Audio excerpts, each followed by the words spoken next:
Мұның тағын бір дәлелі Татарстанны ғына түгел бүтін Ресейні шаулатқан шағир Ринат Харис сүзлеріне композитор Эльмир Низамов әсері бойынша қойылған «Алтын Қазан» мюзиклы.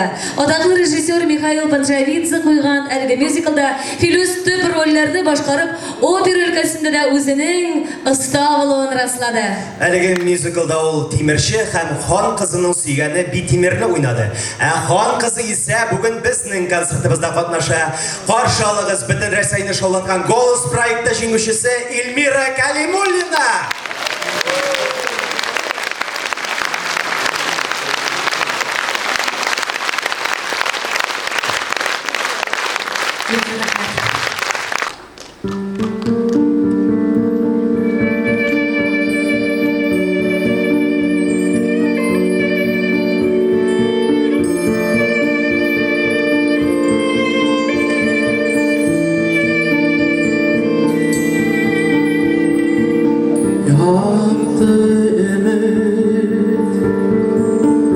Yıldızlar söngen şafta, niye şaftın yollarında durdu şafak.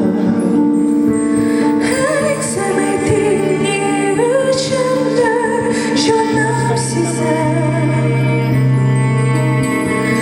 Yerisindir köpek ninem yoluna bir Biz gittiler, şaşırtsan cimeş bir sen. İzgi canlar dağılsın, versen, versen. Güller şaşak atar idi ko'nglimda. Bor dunyoni nurga torib kunda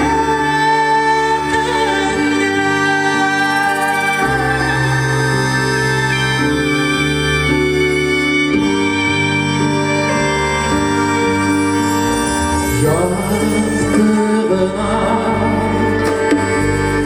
yaralıymış şapkalarda, şapka bulup şaşlamış udalarda. yüreğime şol şapkalar kırsan idi. Yaşavımdan jağılıqa tırsan idi. Biz gittiler, şaşırtsan cimeş bir sen. İzgi canlar dağılsın, versen, versen. Güller şaşak atar idi ko'nglimda. Bor dunyoni nurga torib kunda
Композитор Эльмир Низамов.